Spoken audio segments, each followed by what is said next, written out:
So the chassis, in some of the cases, their chassis were... I think most of the Amilcars, a lot of the vintage cars that came to Australia, the bodies were put on out here.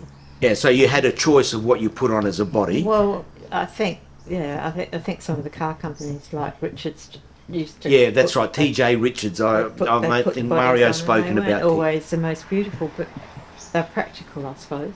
And so when did the restoration take place, or when over the years, because I've got photographs of Andy looking very happy with 3 or 4 Amilcar chassis.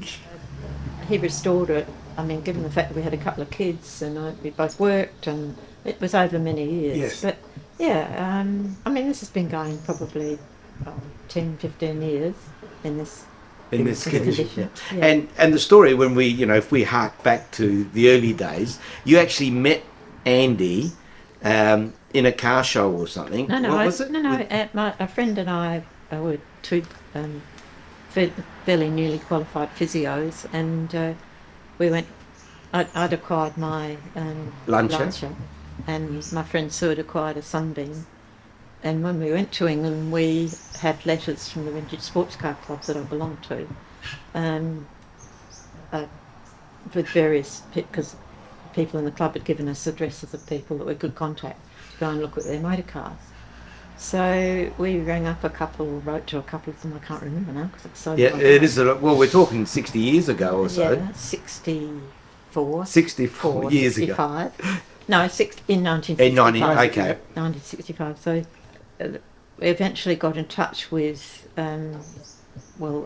Adrian Denman and Andy Little, who lived, in virtually the same suburb that we lived in, and went to look at their cars, and I ended up marrying Andy, and my friend Sue married Adrian. There you go. Okay.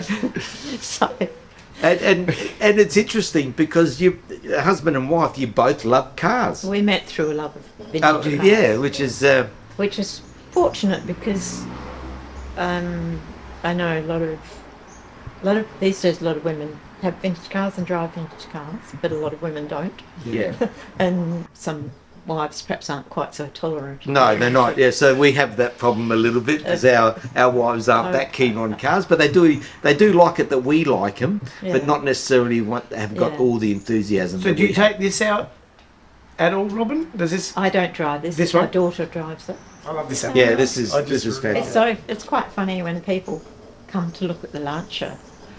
And they come in and they make a beeline. Yeah, absolutely. I did too. Well, this is a sports car. People do like sports cars, it's sports car-ish, and also it's quite compact. The Lancia's a big car and a beautiful car. And I love that matching colours for husband and wife. Yeah, that's good, isn't it? Beautiful. That's good. The first car Andy had was blue. It was blue, but he wanted to get it. He wanted to get in your good books, Robin. I don't know. I think, no. Well, you never know, really. But this is certainly something. Yeah, and I do appreciate it, Robin. Thank you.